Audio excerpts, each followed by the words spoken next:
जय भोले की दोस्तों, the incredible vlogger and explorer channel पर आपका स्वागत है। दोस्तों, हम यहाँ पर रोज सावन के अध्यायों का श्रवण कर रहे हैं। आज हम श्रावण मास के 7वें अध्याय का श्रवण करेंगे। आप सभी अंत तक मेरे चैनल पर बने रहें और बड़े ध्यानपूर्वक इन अध्यायों का श्रवण करें। दोस्तों, श्रावण मास के महात्म्य और उसके अध्यायों का श्रवण करने मात्र से ही हमारे सभी पाप नष्ट हो जाते हैं और जिस तरह से जिस भावना से हम इन अध्यायों का श्रवण करते हैं, इनके श्रवण मात्र से ही हमारी सभी मनोकामनाएं पूर्ण हो जाती हैं। तो दोस्तों, एकाग्रचित होकर आप इन कथाओं का, इन श्रावण के महात्म्य का वर्णन सुने। आप सभी की सभी मनोकामना पूरी हों, ऐसी मनोकामना के साथ मैं आपको इस अध्याय का श्रवण कराती हूँ।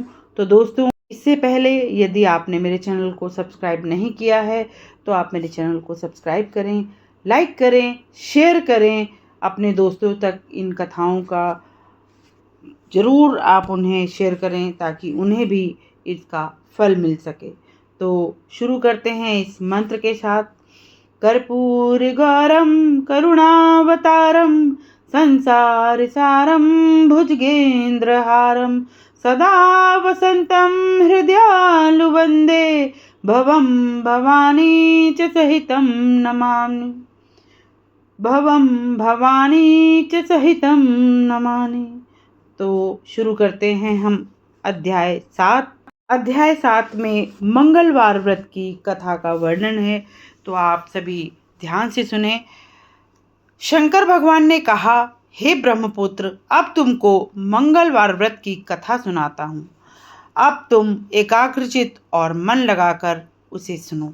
इसको करने से कोई भी स्त्री विधवा नहीं बनती। सधवा नारी को अपने विवाह के बाद 5 वर्ष तक यह व्रत अवश्य करना चाहिए। यह व्रत मंगल गौरी व्रत के नाम से पुकारा जाता है। यह व्रत तापनाशक होता है। विवाहोपरांत आने वाले पहले मंगलवार से यह व्रत शुरू करें। उस दिन पुष्प मंडप बनाकर उसे कदली से बने खम्भों से सजाना चाहिए।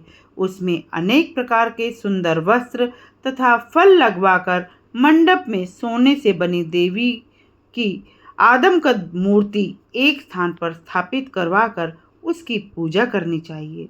सामर्थ्य न होने पर अन्य किसी धातु की भी प्रतिमा बनवाई जा सकती है। वह प्रतिमा मंगल गौरी की होनी चाहिए। उसका पूजन करने के लिए 16 उपचार, 16 दूर्वा, 16 चिड़चिड़ा दल, 16 चावल और 16 चने इस्तेमाल करें। उसके पूजन के लिए 16 बत्तियों वाला दीपक रखें तथा 16 दीपक ज्वलित करें। श्रद्धा भाव से समर्पण करने के लिए दही तथा चावलों को नैवेद्य प्रयोग में लाएं। देवी की प्रतिमा के समीप सिल और लोढ़ा अवश्य रखें। इस प्रकार विवाहिता स्त्री को लगातार 5 वर्ष तक बायना देना चाहिए। शिवजी बोले, हे ब्रह्मापुत्र, अब मैं तुम्हें बायना की विधि बतलाता हूँ, अतः ध्यान से सुनो। मंगल गौरी की एक पल की प्रतिमा बनवाओ अथवा यह प्रतिमा आधे पल या चौथाई पल की अवश्य होनी चाहिए। तत्पश्चात अपनी धन शक्ति के अनुसार घड़ों को सोना, चांदी अथवा चावलों से भरना चाहिए। घड़े पर धारण किए जाने वाले वस्त्रों अथवा चोली को रखकर उस पर वह सोने की प्रतिमा रखो। तत्पश्चात उसके पास सिल और लोढ़ा रख देना चाहिए। जैसा कि मैं पहले भी आपको बता चुकी हूँ कि माता मंगला गौरी के पास सिल व लोढ़ा अवश्य रखना चाहिए। सिल व लोढ़ा चांदी का बना हुआ होना चाहिए। माता पिता को बायना देने की यही विधि है। तदोपरांत 16 सधवा ब्राह्मणियों को भोजन करवा देना चाहिए। इस उपाय से पत्नी 7 जन्मों तक सुहागन बनी रहती है, अर्थात उसका पति 7 जन्मों तक अपनी पत्नी से पहले नहीं मरता। इस ढंग से व्रत करने से पुत्र, पौत्र आदि व धन संपत्ति स्वयं ही प्राप्त हो जाते हैं। ब्रह्मपुत्र, सनत कुमार जी ने महादेव जी से कहा, हे प्रभु, सर्वप्रथम यह व्रत किसके द्वारा किया गया था तथा उससे कौन से फल की प्राप्ति होती है, इसके बारे में आप मुझे विस्तार से कहें। मैं अपने अंदर श्रद्धा भाव पैदा करने के लिए यह सुनना चाहता हूँ। भगवान शंकर ने कहा, हे ब्रह्मपुत्र, पुरातन काल में कुरु देश में श्रुतकीर्ति नाम का राजा शासन किया करता था। वह राजा न्यायप्रिय, शांति प्रिय, विद्वान, शास्त्र ज्ञाता, धीर एवं वीर था। उसके राज्य में चहुं ओर शांति थी। उसका कोई शत्रु नहीं था। उसे संसार की समस्त रिद्धि सिद्धि प्राप्त थी, परंतु वह संतान रहित था। संतान प्राप्ति के लिए वह दिन रात जब तब भी किया करता था तथा साधु संतों की शरण में भी जाता था, परंतु उसका मनोरथ सिद्ध नहीं हुआ। वह देवी की आराधना करने लगा। देवी ने प्रसन्न हो उसे स्वयं आशीर्वाद दिया तथा राजा से अपनी अभिष्ट वस्तु मांग लेने की इच्छा प्रकट की। राजा बोले, हे देवी, यदि तुम मुझ पर अत्यंत प्रसन्न हो तो मुझे पुत्र रत्न की प्राप्ति का वर दें। मेरे राज्य में धन धान्य अथवा अन्य किसी वस्तु का अभाव नहीं है। देवी राजा की यह वाणी सुन हर्षित हुई और बोली, हे नरेश, तूने मुझसे अत्यंत ही दुर्लभ वस्तु मांगी है, परंतु मैं तेरी मनोकामना अवश्य पूरी करूंगी। अतः अब तुम दत्तचित होकर मेरी बात सुनो। तुम्हारे यहाँ पुत्र अवश्य ही उत्पन्न होगा। वह अत्यंत ही मेधावी होगा, परंतु वह 16 वर्ष तक ही जी पाएगा। परंतु यह सुंदर व विद्याहीन हुआ तो बहुत समय तक इस संसार में जीवित रहेगा। देवी की बात से राजा अत्यंत चिंतित हो रानी के पास गया और उसे सब कुछ कह सुनाया। पत्नी से विचार विमर्श कर वह पुनः देवी के पास पहुंचा। उसने सर्वगुण संपन्न 16 गुणों वाला तथा 16 वर्ष तक जीवित रहने वाला पुत्र मांगा। देवी बोली, हे नरेश, मेरे मंदिर में बड़े दरवाजे पर एक आम का पेड़ है। तू उस पेड़ से एक फल लाकर रानी को खिला देगा तो अवश्य पैर भारी हो जाएगा। राजा ने उस पेड़ का फल ले जाकर रानी को खिलाया तो वह रानी गर्भवती हो गई तथा उसके ठीक 10 माह पश्चात एक पुत्र रत्न को जन्म दिया। प्रसन्नता के साथ दुख से परिपूर्ण राजा ने बालक के जात कर्म व संस्कार आदि करवाए। बालक ज्यों-ज्यों बढ़ता चला गया, त्यों-त्यों राजा रानी की चिंता भी बढ़ती चली गई। उन्होंने अपने पुत्र का नाम चिरायु रखा। बालक भी कुशाग्र बुद्धि हो चांद के समान दिन रात बढ़ते बढ़ते अपने 16वें साल में पहुंच गया। वह नरेश और रानी अत्यंत ही चिंतित रहने लगे। राजा और रानी बालक की मृत्यु को निकट देख कांप उठते थे। वे दोनों अपने नेत्रों के सामने राजकुमार को मरते हुए देखना नहीं चाहते थे। अतः उन्होंने राजकुमार के मामा को बुलाकर उसे काशी भेज दिया, परंतु उन्होंने अपने भाई को गुप्त वेश यानी कार्पटिक वेश में भेजा और उसे बतलाया कि उन्होंने बड़ा होने पर अपने पुत्र को भगवान शंकर की यात्रा पर भेजने का वायदा भगवान सदाशिव से किया था और भाई को आदेश दिया कि तू अपनी समस्त शक्ति से इसकी देह प्राण से रक्षा करना। इस प्रकार मामा भांजे काशी चले गए। कुछ दिनों बाद वे आनंद नगर पहुँचे। वहाँ पर वीरसेन नामक शासक शासन किया करता था। वह अति वीर, शास्त्र ज्ञाता और कुशल नीतिज्ञ था। उसके राज्य में चहुं ओर शांति थी। उसका कोई शत्रु भी नहीं था। उसकी अत्यंत ही रूपवान और लावण्यमय कन्या थी। उसका नाम मंगला गौरी था। वह चंद्र के समान धवन कांतिवान थी। जब वे दोनों आनंद नगर पहुँचे तो राजकुमारी अपनी सखियों के साथ खेल रही थी। तब वह दोनों राजकुमार और उसके मामा उनको देखने लगे। उसी समय राजकुमारी की सखी ने राजकुमार को रंडा अपशब्द बोल दिया।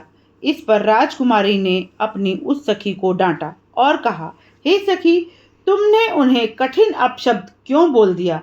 मेरी कोई भी सखी ऐसी अमंगल वाणी बोलने वाली नहीं है। उसकी सखी अति लज्जित हुई और उनसे क्षमा मांगी। राजकुमार ने उसे बतलाया कि मंगला गौरी के वर प्रसाद और व्रत प्रभाव से मेरे हाथ से जिसके भी माथे पर चावल गिर जाए उसके साथ मेरा विवाह हो जाने पर यदि वह अल्प आयु वाला है तो भी चिरायु वाला हो जाएगा। उस दिन राजकुमारी का विवाह बाल्कीह नगर के राजा दृढ़धर्मा के पुत्र सुकेतु से होने वाला था।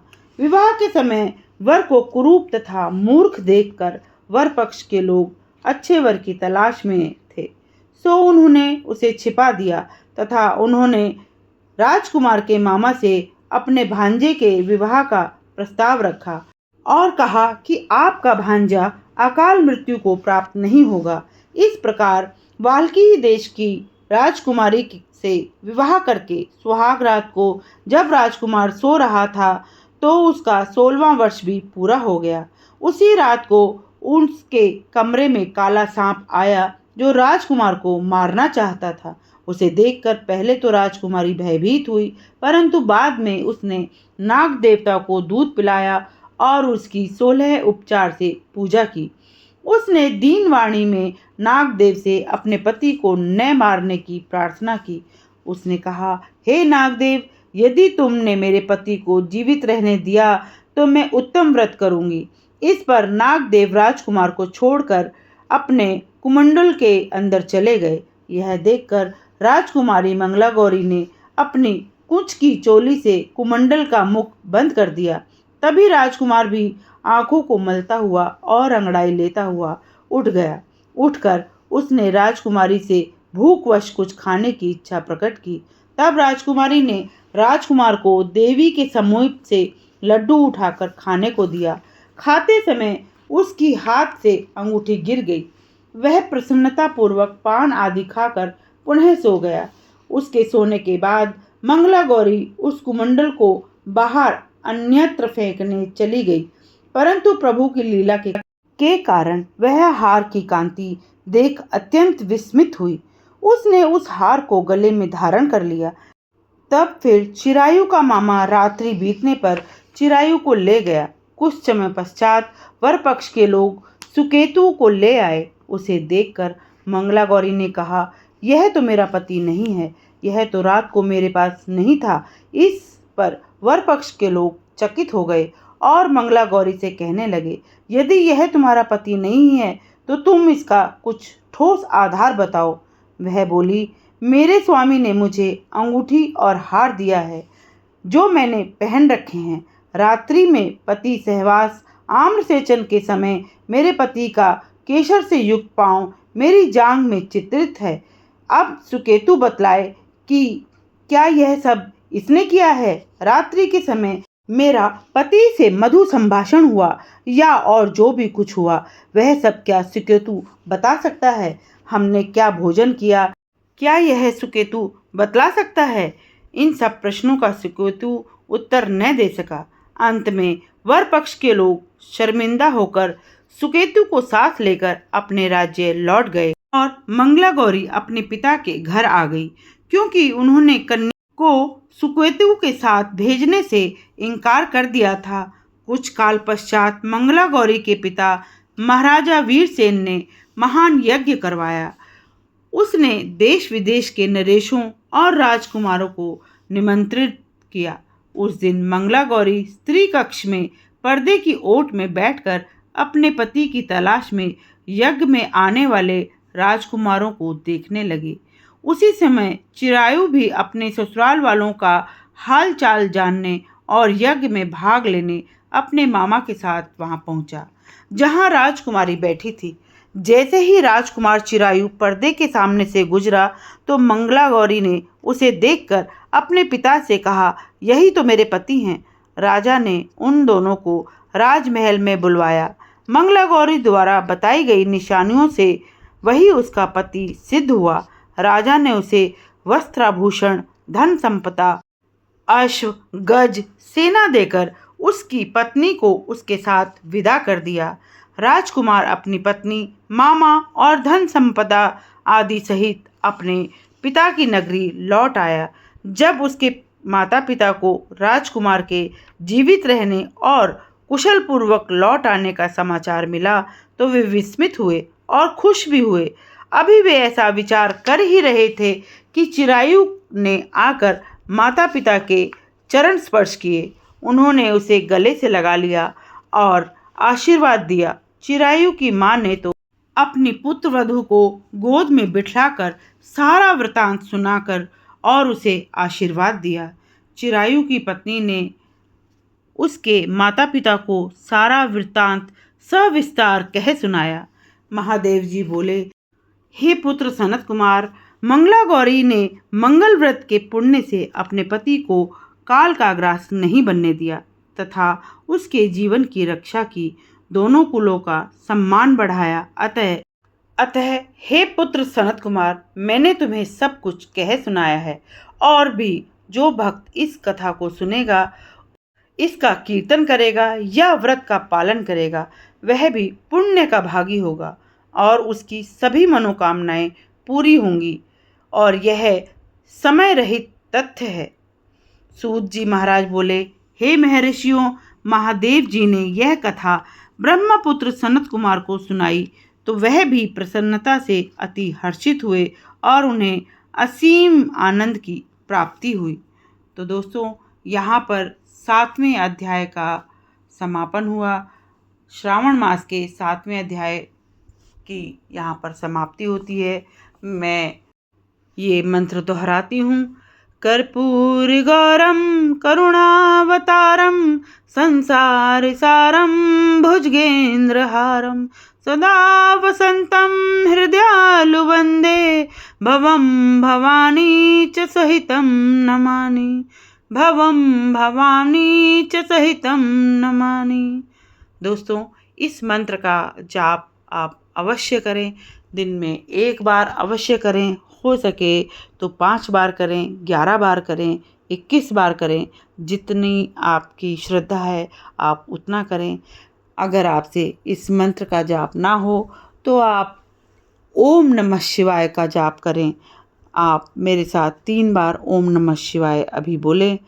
ओम नमः शिवाय, ओम नमः शिवाय, ओम नमः शिवाय।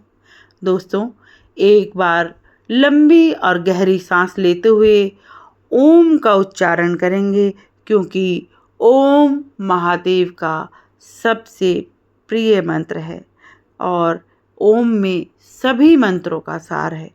तो लंबी और गहरी सांस लेते हुए एक बार ओम का उच्चारण करेंगे।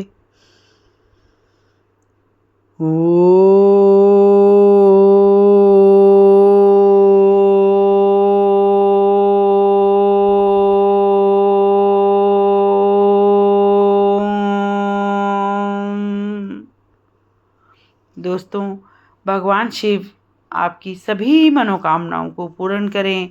माँ मंगला गौरी आपकी सभी इच्छाओं की, सभी कामनाओं की पूर्ति करे। ऐसी प्रार्थना करते हुए मैं आप सभी से विदा लेती हूँ। जय भोले की।